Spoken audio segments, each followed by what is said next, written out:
You are listening to a summary of The Essential Guide to Employee Engagement, a book by Sarah Cook. Businesses have long recognized the importance of cultivating proud, motivated, and loyal employees. In fact, organizations that still operate with the mentality that workers should do their jobs and keep their mouths shut are likely to flounder. These days, the old style of management has largely disappeared. But so has the trust that once existed between employer and employee. Job seekers no longer expect to find lifetime positions within one company. Layoffs and cutbacks in a difficult economic environment have generated fear and suspicion among employees. Companies recognize that their long-term viability depends on finding, retaining, and motivating good employees. Although she doesn't break any new ground here, British author Sarah Cook competently explains why every organization should make employee engagement a priority. Cook provides numerous examples of British and American companies that embrace and benefit from employee engagement. Get Abstract agrees with her that it's not too late for companies to change their approach. But the clock is ticking for sure. Engage your employees. Employee engagement unquestionably yields multiple benefits. Research and statistical data show that organizations that embrace engagement are more productive and profitable, and have more satisfied customers. In addition to having an overall positive attitude about themselves and their organizations. Engaged employees. 1. Go out of their way to make customers happy. 2. View change as challenging instead of distasteful and intimidating. 3. Welcome opportunities to learn and grow. 4. Always maintain a sense of perspective. And don't allow setbacks or mistakes to discourage them. 5. Are willing to try new things even though it may be uncomfortable. Satisfied employees are not necessarily engaged. They may be skillful, knowledgeable, experienced, loyal, respectful, and courteous, but, unlike engaged employees, they will not make that extra effort or go beyond a certain routine to serve clients or customers. Satisfied employees, while content, are not particularly passionate about their organizations, and may consciously disconnect or not offer input because they believe management largely ignores their views. Corporate executives who recognize the importance of engagement typically conduct employee surveys every year or two.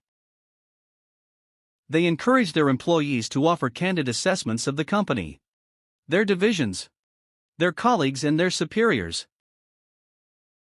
Organizations that have never formally attempted to measure employee engagement can begin by assessing readily available material, such as performance evaluations, turnover and absentee rates, and training and coaching initiatives. Company-wide surveys or self-assessments are most effective if employees remain anonymous and can answer questions honestly without fear of reprisal. Although surveys vary widely depending on the industry, employees' answers should reveal whether they believe they are appreciated, trusted, and compensated fairly, have opportunities for advancement and career development, can freely approach managers with questions, suggestions, and recommendations, and can speak proudly of the organization and recommend it to potential employees or business partners. WIFI model. Survey results should reveal what employees view as the strengths and weaknesses of their organization. Some problems may be relatively easy to fix, while others may require detailed, long-range solutions. But, in general, employee engagement can be broken down into 4 components: well-being, information, fairness, involvement, known as the WIFI model. Well-being. Well-being at work encompasses many things, but essentially it means that employees care about their company and it cares about them. Businesses often profess to having their employees' best interests at heart, but their practices indicate otherwise. A state of well-being means employees take pride in their work and are proud of their organization. This is impossible to achieve without a motivated workforce. Most observers agree that motivation is self-sustaining. Employers can offer short-term motivational tools such as pay raises, promotions, and recognition. But over the long haul, employees must find the drive within to be productive. Employees typically are motivated when they 1. Feel that their jobs matter and are not just tedious, mind-numbing, and repetitive. 2. Have a sense of responsibility and the autonomy to make decisions. 3. Feel connected to their coworkers and are part of a larger cause or mission. 4. Believe that their company properly utilizes their knowledge, skill, and experience. 5. Gain recognition from their superiors and colleagues for worthy achievements. In the wake of recent corporate scandals, companies are putting a greater emphasis on corporate social responsibility (CSR). Companies recognize the importance of ethical conduct and commitment to altruistic and charitable causes. Employees want to be associated with companies that are concerned with more than just profits. Many companies have been practicing CSR for years. Coca-Cola, for example, supports the HIV/AIDS battle in Africa by offering screenings for employees and their families. Lucent Technologies participates in educational efforts in India, Russia, and Mexico. The Timberland Company gives its employees paid leave to work as volunteers for a national youth community service organization. CSR also can help strengthen a company's brand and image. Effective branding elevates a company in the eyes of consumers and sends a positive message to potential employees. Strong branding helps define an organization's goals and objectives. Job seekers looking for more than good salaries and benefits will gravitate to companies with outstanding reputations. They want meaningful work with employers who have moral and ethical standards. An organization's behavior has to be consistent with the corporate image it projects and the values it embraces. A CEO who lists trust as a bedrock value, but uses hidden cameras to monitor employees' comings and goings clearly is sending mixed messages. Well-being means that employees feel that their physical and psychological health is an organizational priority. Today's workplace has become a lot more stressful. Cell phones and PDA devices make it more difficult for employees to separate themselves from the office. Overworked employees tend to be disengaged. Good managers are conscious of the importance of work-life balance and try to alleviate the pressure on employees through such methods as flexible scheduling. They let some employees work, to some extent, from home. Staggered shifts allow individuals to begin and end their days at times that better suit their personal situations. Other employees have the freedom to set their own schedules as long as their work gets done. Information. Disengaged employees complain that they don't have a clear idea of their company's direction. Even organizations that have defined a so-called vision need to formalize strategies that lay out their corporate goals and the behavior they expect from their employees. Although it may take years to achieve, a vision leads your organization to where it wants to be. A vision demands that employees maximize their potential and imagine limitless possibilities. This mindset requires employee engagement. To turn a vision into reality, an organization's leaders must clearly identify its strategic goals and aspirations. Focus on a handful of realistic initiatives instead of many. Create a culture which consistently reinforces strategic initiatives. And ensure that executives and managers express their strategic goals. Senior staffers at Chrysler conduct regular sessions where they address topics of concern to employees. In addition, they invite a cross-section of some 60 workers to meet with a senior manager who briefs them on company developments and invites questions. A large telecommunications company conducts monthly video sessions where a staff member interviews an executive. The interviews are a vehicle for sharing important information with the workforce and make senior managers more accessible. The CEO at Hallmark Cards addresses new employees, explains the company's vision, and answers questions. Hallmark's human resources personnel support executives by helping them communicate more efficiently. Coaching helps executives who are uncomfortable speaking in public deliver their messages more effectively. Fairness. Fairness means treating people properly throughout their entire employment experience.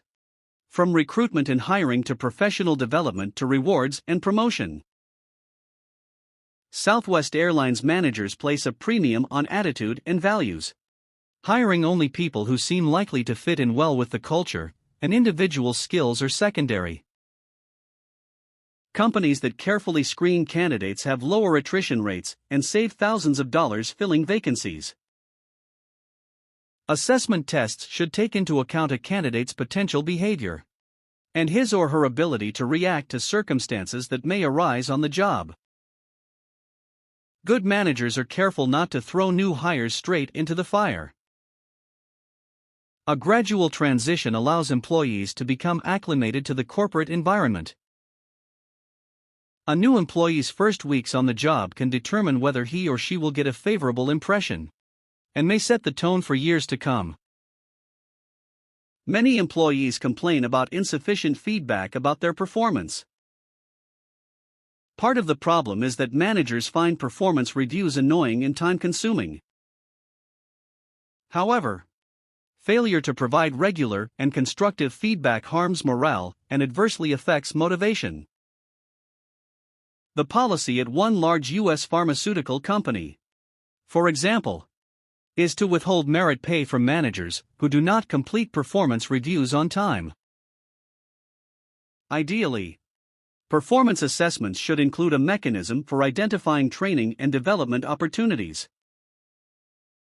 Employees can indicate the areas in which they would like to further their knowledge, and managers can arrange accordingly for coaching, mentoring, special classes, workshops, and independent study.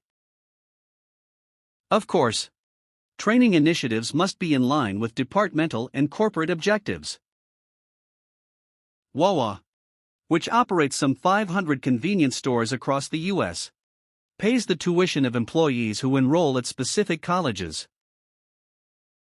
Although Wawa pays its employees only minimum wage, the company believes that expanding their education benefits the community at large. The inability to advance professionally is a primary source of frustration for disengaged employees. Companies that fail to manage talent properly stand to lose their most gifted employees.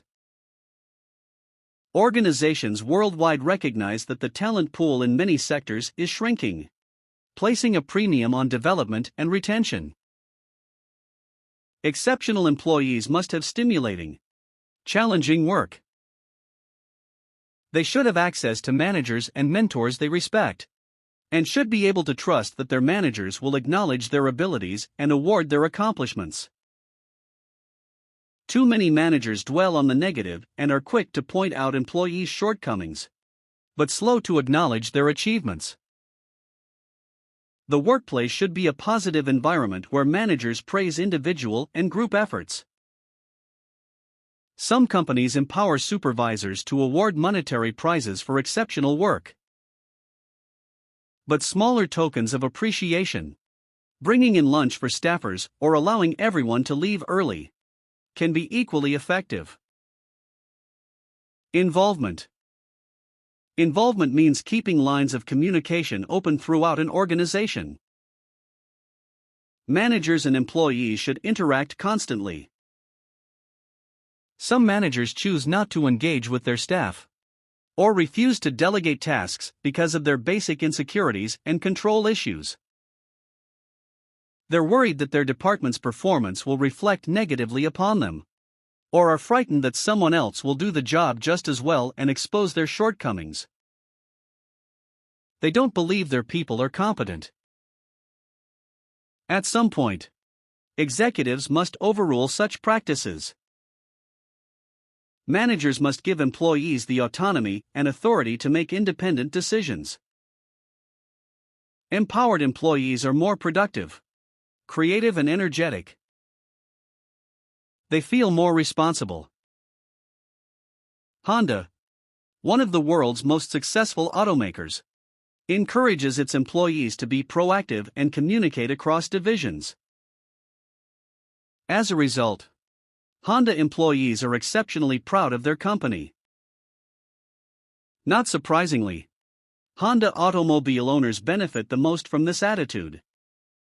Companies should strive to cultivate meaningful relationships between senior managers and employees.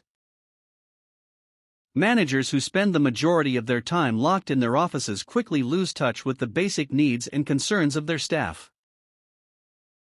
Leaders who spend time in the trenches instead send a positive message to their employees and generate engagement at the highest level.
You're listening to a summary of Gods of Management, a book by Charles Handy.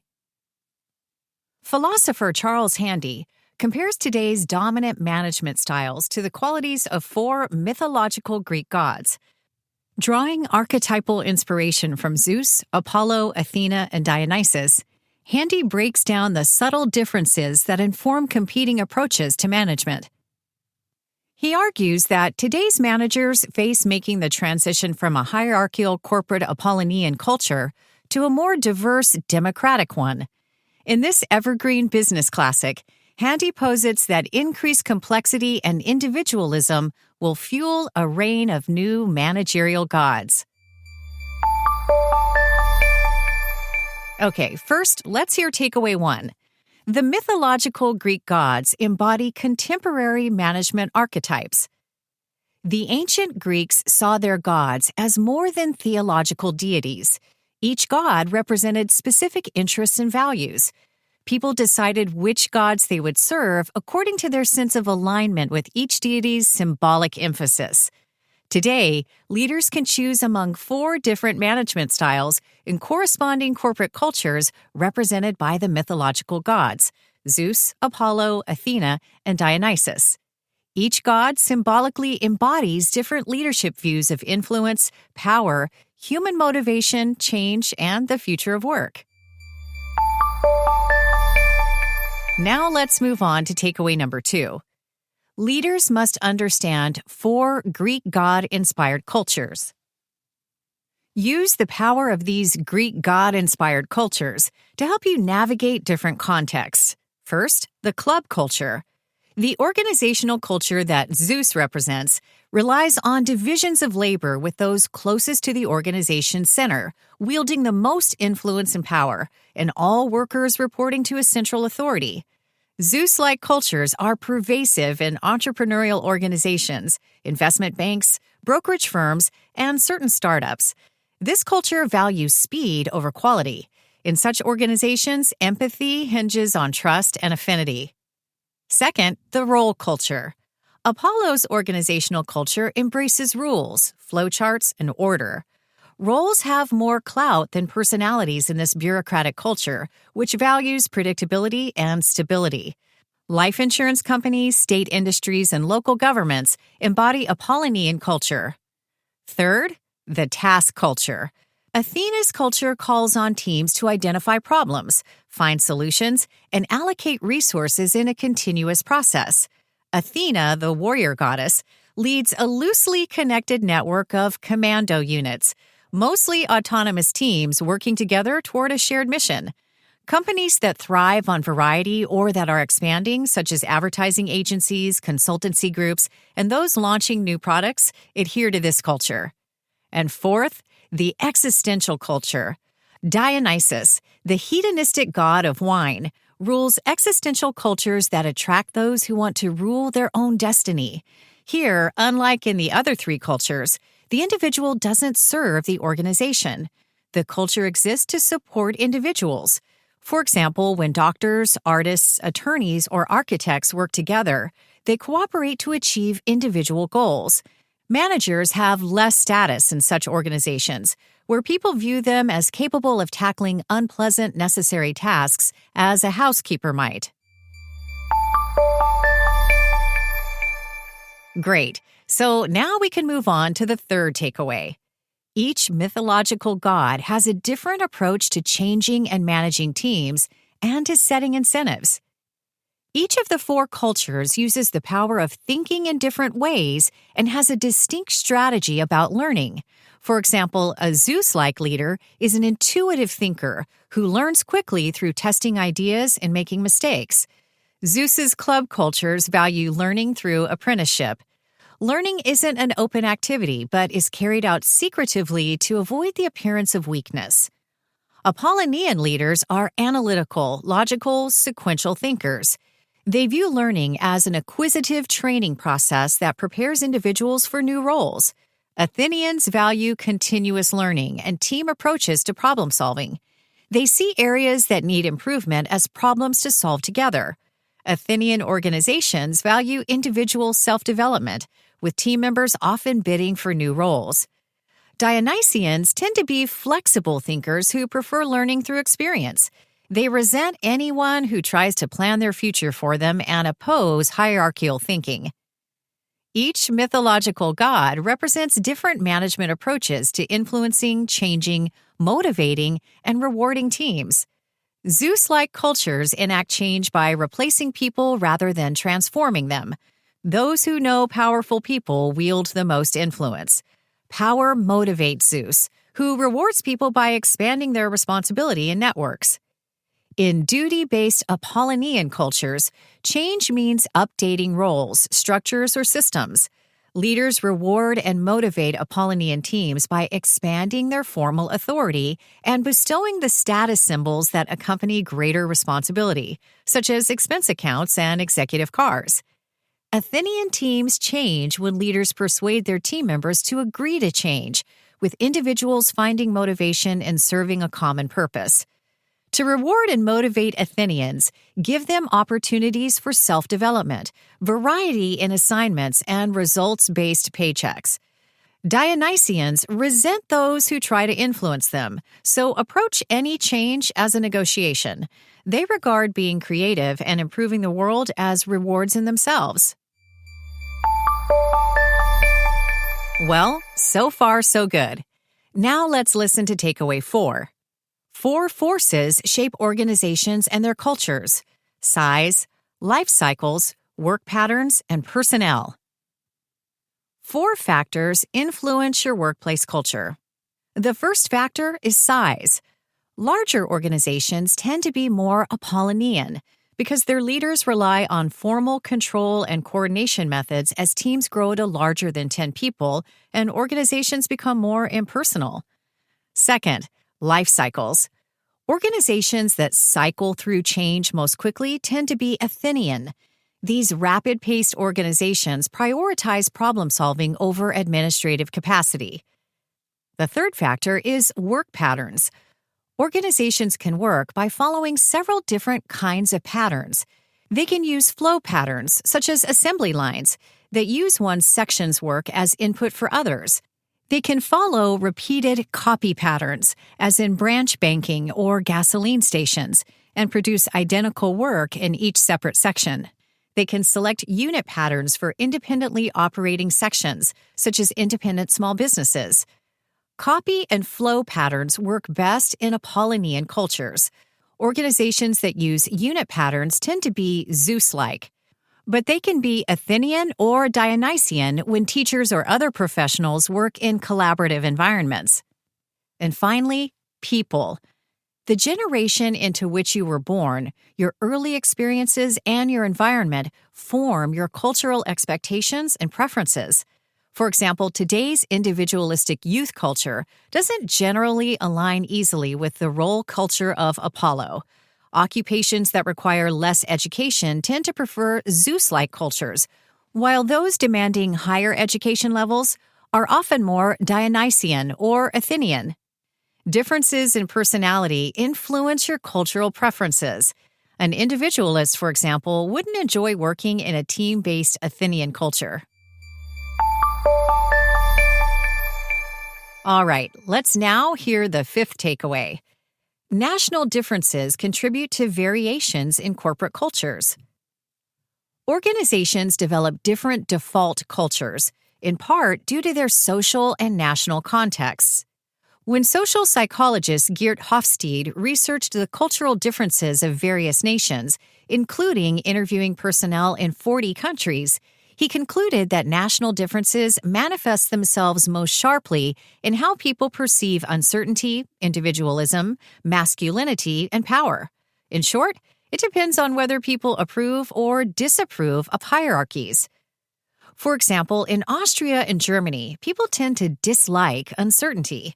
They value equality over hierarchy, embrace stereotypical masculinity, and are wary of individualism, making their organizations appear more Apollonian.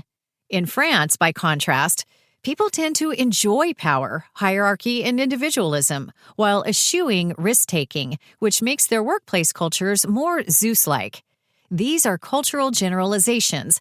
Not everyone with the same nationality will share the same views. Leaders can strive for balance by using management approaches each of the 4 mythological gods inspire. For example, many successful organizations in the United States make their more Apollonian cultures viable by incorporating the leadership qualities of Athena, Zeus, and occasionally Dionysus. Different types of organizations tend toward different cultural styles. For example, in schools and academic institutions, Dionysian and Apollonian culture elements vie for control with Zeus-like management. Each mythological god represents enduring traditions that serve different contexts. Organizations that balance them offer positive lessons. Okay, now for another takeaway. Apollonian cultures inspire resistance because they're too complex, alienate individual workers, and don't align with modern values.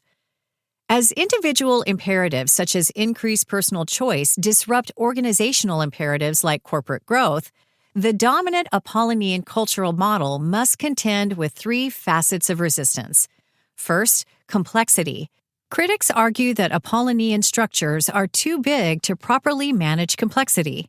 Apollonian cultures tend to work best when routine work takes place in stable environments. They can fail when uncertainty overwhelms them. Leaders with higher levels of education tend to better cope with complexity and the requisite abstract thinking. The second facet is individual alienation. Apollonian organizations can prioritize roles, many of which are mundane, over the growth of the people who fill them. Some argue that money is no longer a sufficient incentive for working and that this is a good thing. And finally, shifting values. Societal norms and values are changing to favor Athenian and Dionysian cultures that support personal expression and collective action over Apollo's impersonal conformist culture. While many people now expect workplaces to be more democratic, Apollonian leaders tend to ignore democracy.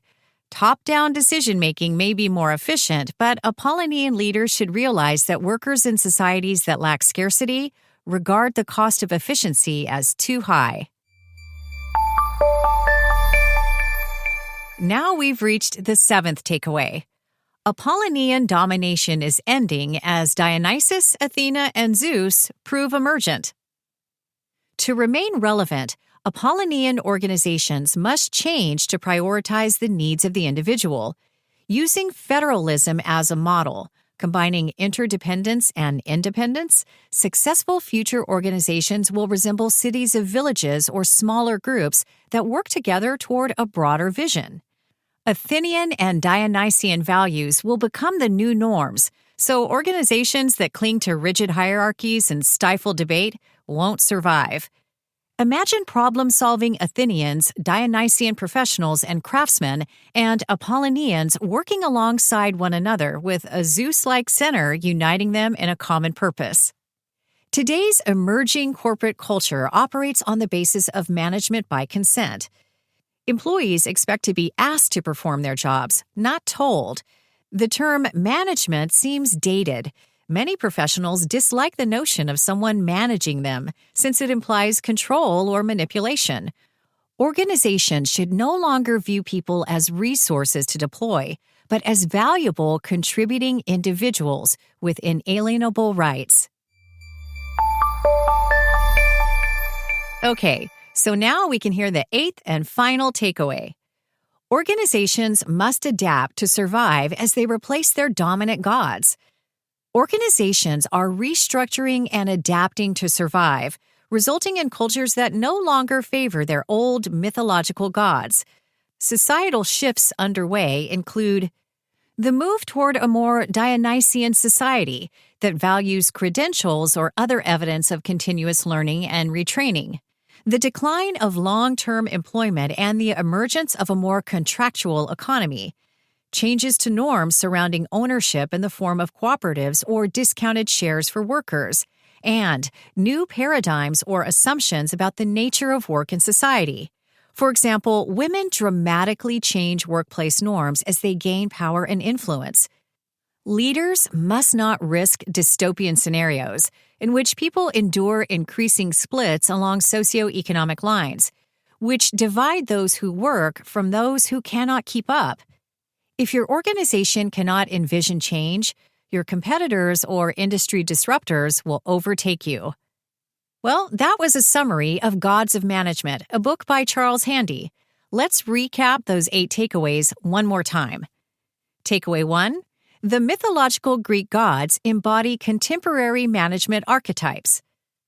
Takeaway 2. Leaders must understand 4 Greek god-inspired cultures. The third takeaway. Each mythological god has a different approach to changing and managing teams and to setting incentives. Takeaway number 4. 4 forces shape organizations and their cultures: size, life cycles, work patterns, and personnel. The fifth takeaway: national differences contribute to variations in corporate cultures. The sixth takeaway: Apollonian cultures inspire resistance because they're too complex, alienate individual workers, and don't align with modern values. Takeaway 7. Apollonian domination is ending as Dionysus, Athena, and Zeus prove emergent. And finally, takeaway 8. Organizations must adapt to survive as they replace their dominant gods.